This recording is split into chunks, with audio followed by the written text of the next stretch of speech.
Mga mahal na kapatid, tayo po ay papasalamat sa Diyos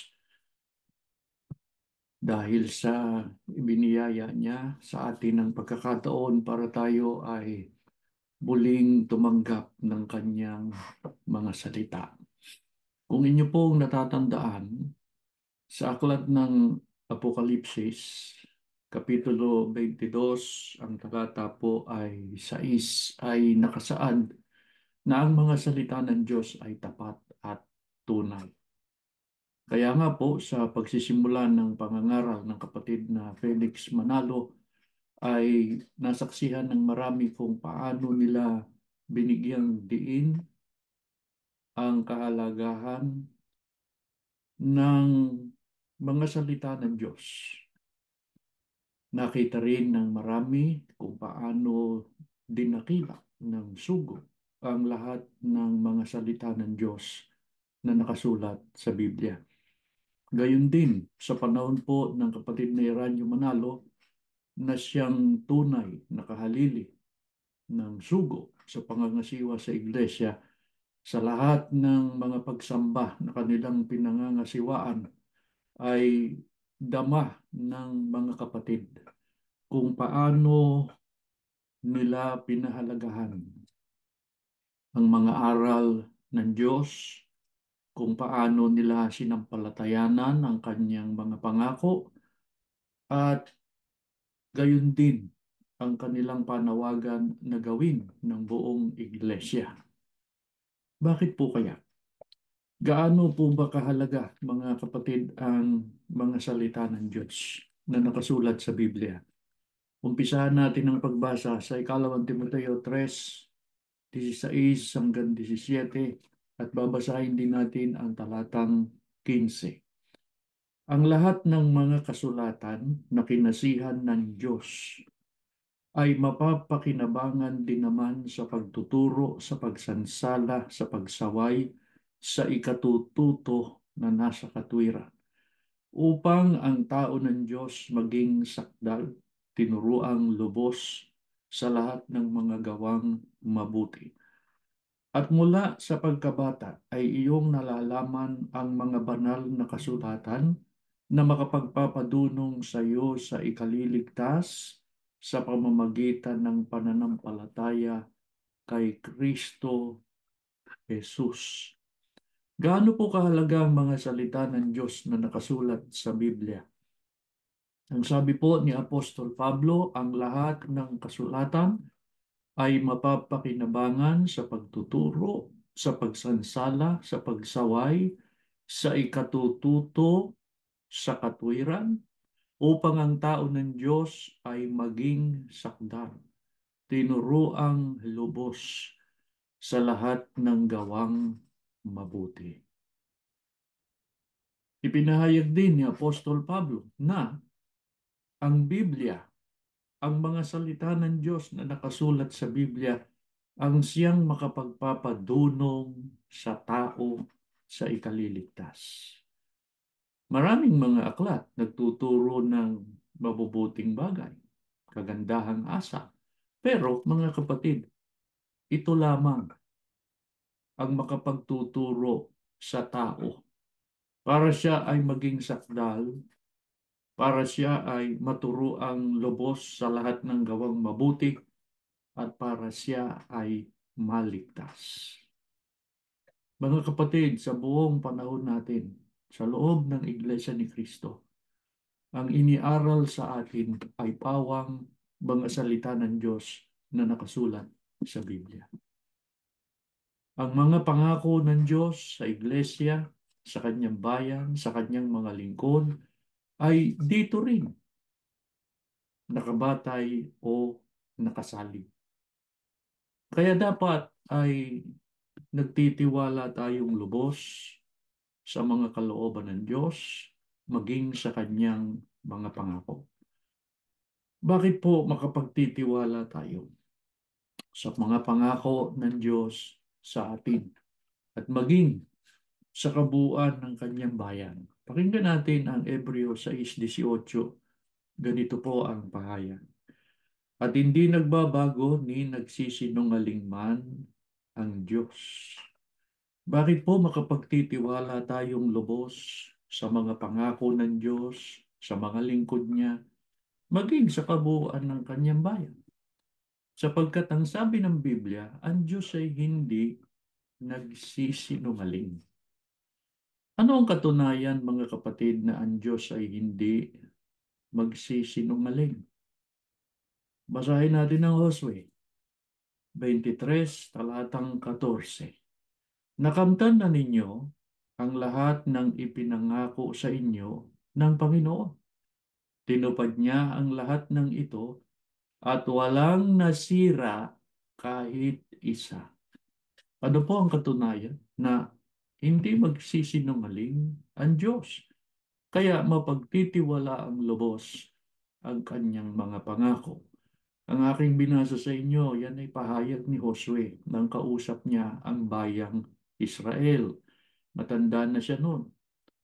Sasabi natin sa pagkakataong yan ay ginamit niya yan para magpaalam na sa bayan. Pero ano ang binigyang diin niya? Sa bayang Israel, ang sabi, tinupad ng Diyos ang bawat mabuting bagay na ipinangako niya sa inyo. Wala siyang hindi tinupad. Ibig sabihin, lahat ng pangako ng Diyos, tinupad niya. Wala siyang sinira kahit isa mang pangako. Ngayon, sa panahon ito, na ang iglesia ay nasa matinding pagsubok. At ang pagsubok na ito ay bumibilang na ng maraming taon. Ang ibinunga nito sa marami ay ang pag-aalinlangan, ang pagdududa, ang kawalan ng pag-asa sa mga salita ng Diyos at sa kanyang mga pangako. Maraming nag-iisip, ang iglesia pinabayaan na ng Diyos. Maraming nag-aakala na ang iglesia ay naitalikod na. May mga nagsasabing, hindi batang nakasulat ay hindi pa babayaan ng Diyos ang lingkod niyang mga matuwid. Pero bakit nangyayari ito sa akin? Bakit nangyayari ito sa bayan ng Diyos samantalang sinabi niya na hindi niya pababayaan ang iglesia?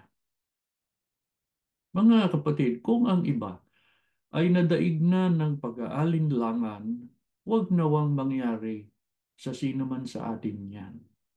Para hindi tayo madaig ng pag-aalinlangan sa mga salita ng Diyos at sa kanyang mga pangako, dapat nating isiping lagi, balikan natin yung nangyari sa sugo. Hindi ba't nangako rin ang Panginoon Diyos sa kanya na tutulungan siya, itataguyod siya, kaya huwag siyang matakot sapagkat ang Diyos ay sumasa kanya? Lahat ng pangako ng Diyos sa sugo at sa iglesia, alalahanin natin, natupad lahat yan. At yung katuparan ng mga pangako ng Diyos sa sugo at sa kanyang iglesia, sapat yan. Para tayo ay dapat na magpatuloy sa pagtitiwala sa magagawa ng Diyos sa bawat isa sa atin. Sino ang dapat nating tularan, mga kapatid? Kapag ang pag-uusapan ay pangako ng Diyos. Sa Roma 4:20 hanggang 21, pamilyar na kayo sa mga talatang ito. Kundi sa pagtingin niya sa pangako ng Diyos ay hindi nag-alinlangan sa pamamagitan ng di pananampalataya, kundi lumakas ng lumakas sa pamamagitan ng pananampalataya na niluluwalhati ang Diyos. At lubos na nanalig na ang Diyos na nangako ay may kapangyarihang makagawa noon.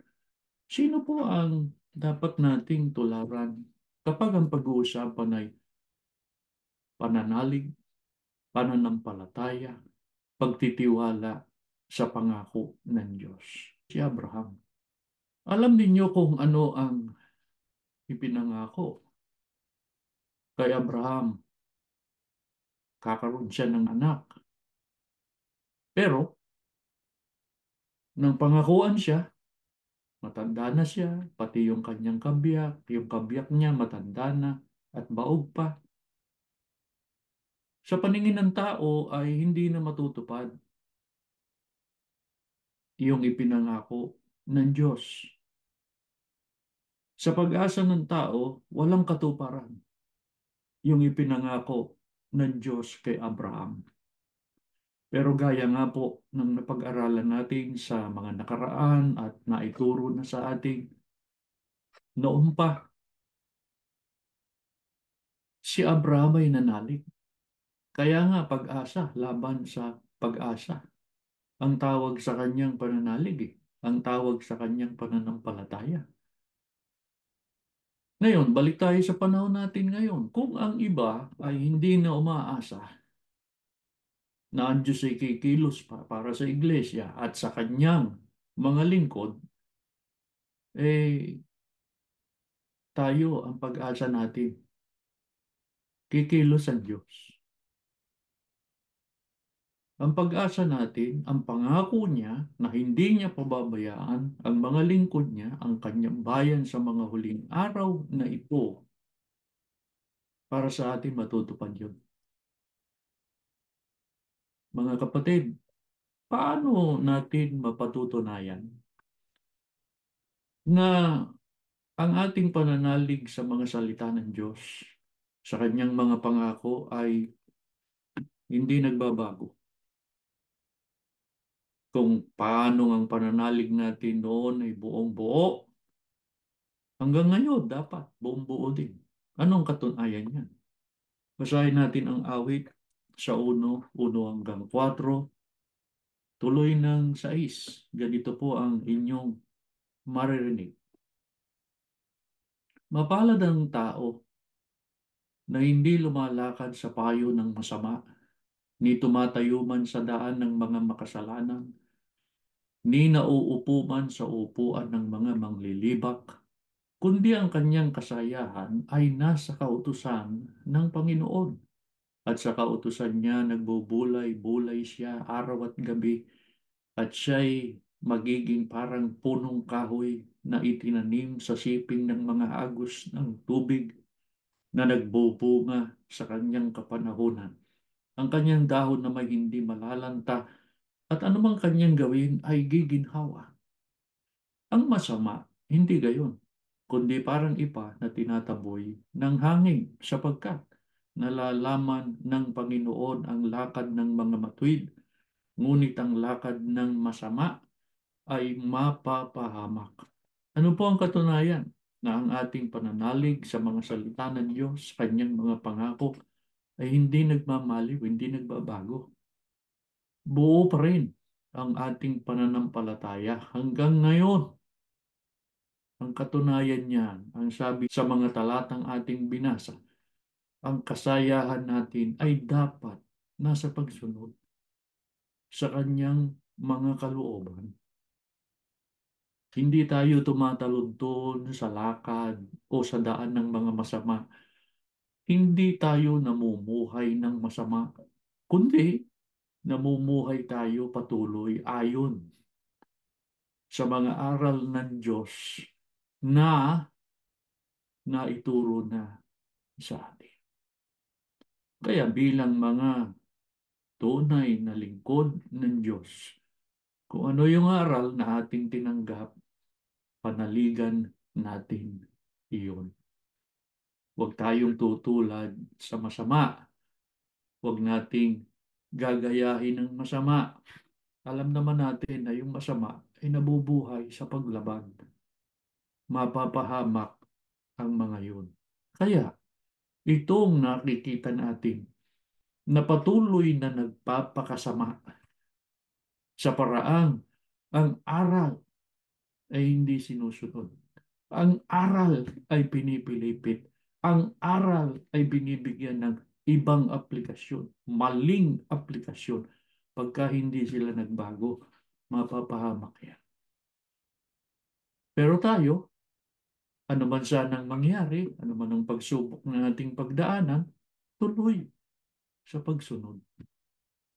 Hindi dahil sa tayo itinakwil na ng kasalukuyan mga tagapanguna sa iglesia ay nangangahulugan na hindi na tayo susunod, hindi na natin pahalagahan ang mga aral. Hindi po. Ang nagtakwil sa atin ay tao lang, hindi ang Diyos. Pero dahil nga sa pagsubok na nagpapatuloy,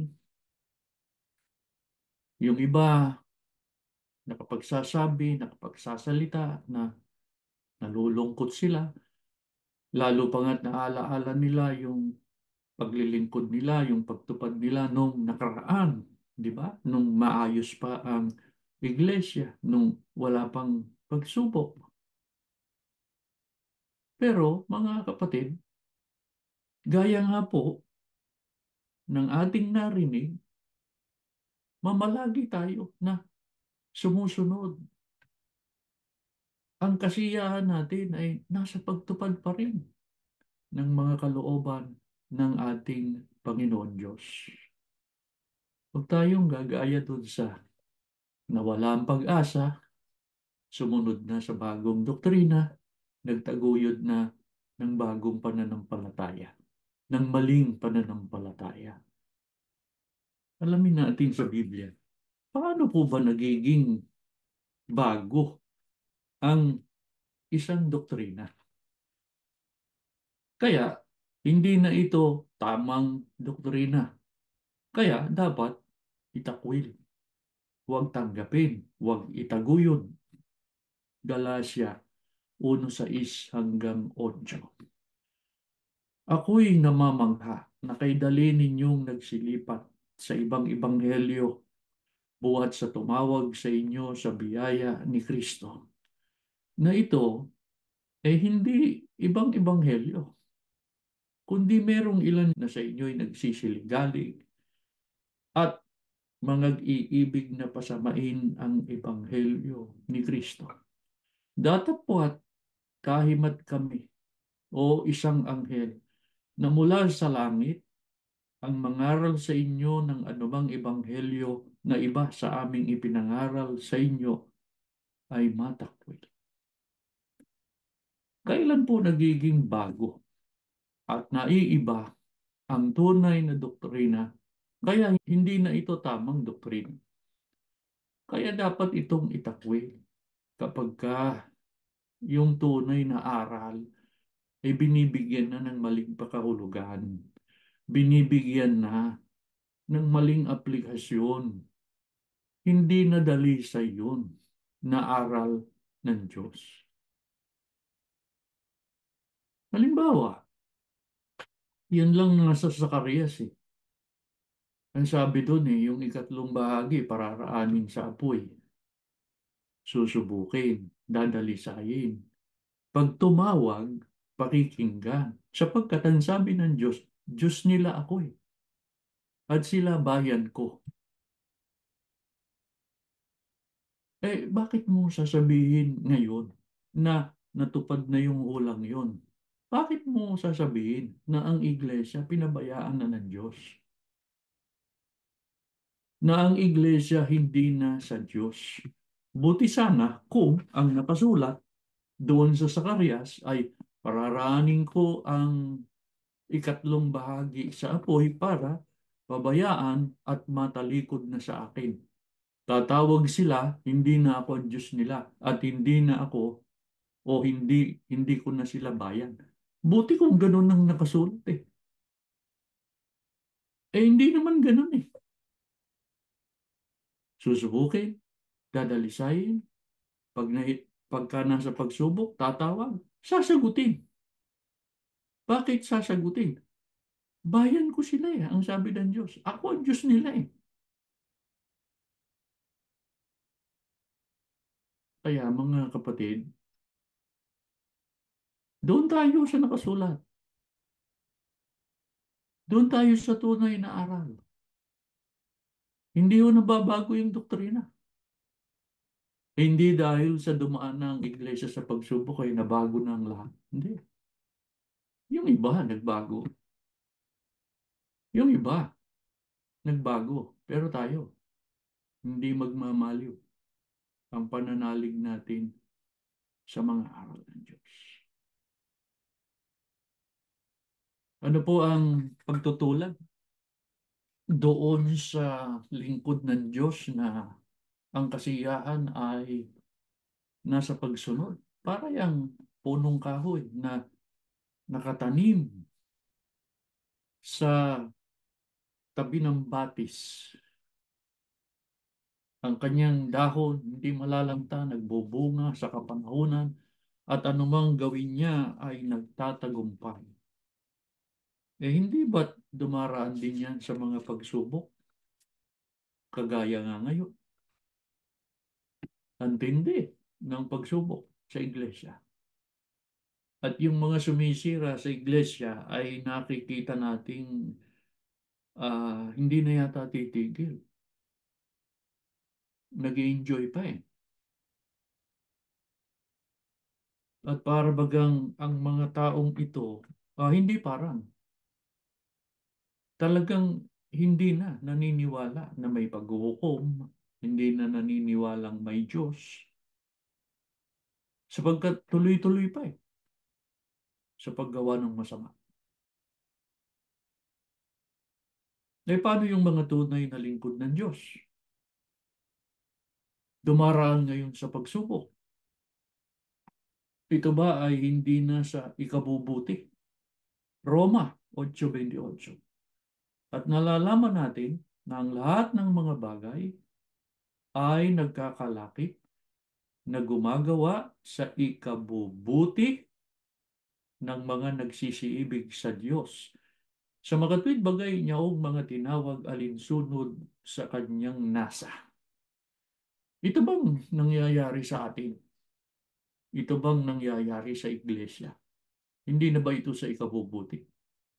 Maliwanag po ang pahayag ni Apostol Pablo. Ito ay sa ikabubuti ng mga tinawag o nagsisiibig sa Diyos. Ano ang katunayan ito'y sa ikabubuti? Kapatid ko, pag nalagpasan mo ang pagsubok na ito, natupad yung sa Sakarias. Na ano? Nakarating ka sa kadalisayan. Naging sakdal ang iyong pananampalataya. Gaano kabuti yon sa ikaliligtas yun? Paano yung nasubukan? Hindi sila napabuti. Mapapahamak sila. Kaya, mga kapatid, saan kayo naroroon?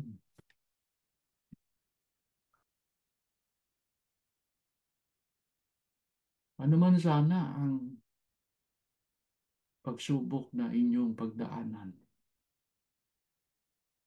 huwag kayong bibitiw sa aral ng Diyos.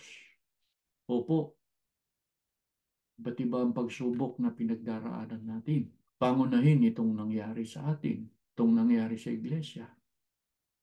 Dagdag pa natin yung mga pagsubok sa buhay. Karamdaman, suliranin sa mga anak,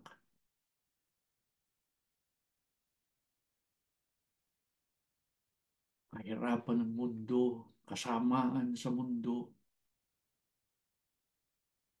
na ang dulot niyan ay kalumbayan sa marami, kalituhan sa marami. Pero pagka tayo nangunyapit sa aral ng Diyos, ang patuloy nating ibinuhay ay ang mga aral na ating tinanggap. Hindi tayo pababayaan ng Diyos. Alam nyo yan. Kita nyo yan. At naranasan na natin yan. Hindi tayo pababayaan ng Diyos. Mga kapatid, gaano kahalaga na maranasan natin ang katuparan ng mga pangako ng Diyos. Babasahin ko po ang sagot sa 23, 4 hanggang 5 dito sa Aklat ng Awit. Oo, bagaman ako'y lumalakad sa libis ng lilim ng kamatayan, wala akong katatakutang kasamaan, sapagkat ikaw ay sumasa akin. Ang iyong pamalo at ang iyong tungkod ay nagsisialiw sa akin. Iyong pinaghahandaan ako ng dulang sa harap ko, sa harapan ng aking mga kaaway. Iyong pinahiran ang aking ulo ng langis, ang aking saro ay inaapawan. Ito po ay pahayag ni Haring David.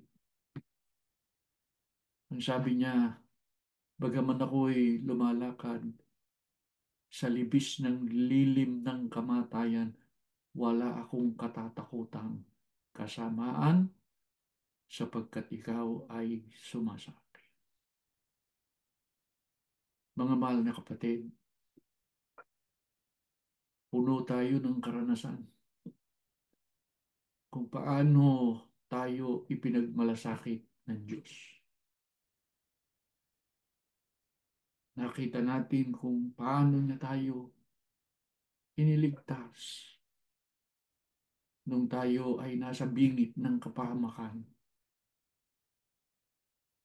Nakita rin natin kung paano iniabot ng Diyos ang ating mga pangangailangan sa buhay na ito nung tayo'y nasa pagsubok. Hindi pa ba sapat yan na dahilan para mamalagi tayong nagtitiwala sa Kanya at sa Kanyang mga pangako? Magagawa ba natin na ang ating itumbas sa Kanyang kabutihan, sa Kanyang pag-iingat at pagliligtas ay ang pagtalikod sa Kanya at pag-aalinlangan sa magagawa niya sa atin? Napakasama pagkagayon ang ating ginawa. Kaya hilingin natin sa Diyos sa pagkakataong ito, mga kapatid, bigyan pa tayo ng lakas. Dagdagan pa ang ating pananampalataya para kung magdaan pa tayo sa mabibigat na mga pagsubok, mapatunayan natin higit sa lahat sa Kanya. Nakahanda tayong sumunod ano man ang mangyari. Basbasan kayo ng Diyos, mga kapatid. Tumayo po kayo. Tayo manalala. Nginoon po namin Diyos, banal ka po at makapangyarihan sa lahat. Nagpapasalamat kami ng maraming marami sa iyo. Muli mong ipinaalaala sa amin sa pagkakataong ito na ikaw ang patuloy na magmamalasakit at mag-iingat sa amin. Salamat, Ama. Pinatatag mo ang aming pag-asa, ang aming pananampalataya. Lalo na nang kami subukin mo. Aman Diyos, binigyan mo kami ng malinaw na kaisipan. Binigyan mo kami ng puso na nananalig at sumasampalataya sa iyo at sa iyong mga kalooban. Aman Diyos, pagtiyagaan mo pa kami. Sana po mamalagi ka sa aming unahan. Ama, pagka ang mga lingkod mo nahihirapan na sapagkat sumapit ang mga pagsubok, iabot mo ang iyong kamay. Aman Diyos, huwag mo kaming bibitiwan. Damputin mo kami upang kami makapagpatuloy sa aming paglalakbay hanggang sa marating namin ang pangakong kaligtasan. kung kami nakapanatili hanggang sa mga sandaling ito. Hindi dahil sa kami mabuti, hindi dahil sa kami magagaling, naawa ka lang sa amin. Ama, hindi namin alam kung anong nakita mo sa amin. Tingnan mo na lang ang laman ng aming puso. Amang Diyos, hangad namin ang buhay na ito, gamitin pa sa mga paglilingkod sa iyo.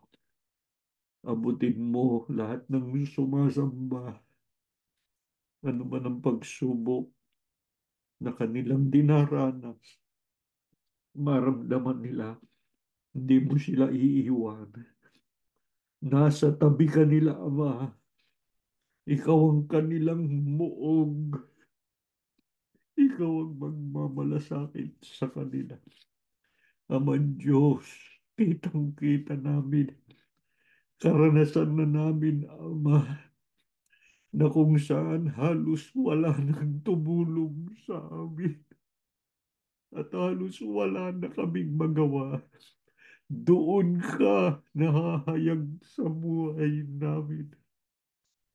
Doon ka tumutulong sa amin upang ikaw ang maluwalhati at hindi ang aming mga sarili. Tulungan mo lang kami, Ama, sa panahon na halos hindi na namin makaya ang mga pagsubok ng buhay. Manalig pa rin kami sa iyo at sa iyong mga salita. Panginoong Hesus, salamat ng marami sa iyo. Patuloy mo kaming ipinamamagitan. Sana, Panginoon, likhaan mo kami ng isip at pusong katulad ng sa iyo upang sa tuwina makasunod kami sa kalooban ng ating Ama. Ama, nananalig kami. Dininig mong aming dalangin. Ginawad mo ang iyong basbas sa sambahayan ng mga lingkod mo. Patuloy mo silang lingapin at makapiling namin sa mga pagsamba upang patuloy namin silang mahatdan ng iyong mga katotohanan. Patawad po sa aming mga kasalanan. Sa ngalan ni Jesus na aming tagapagligtas.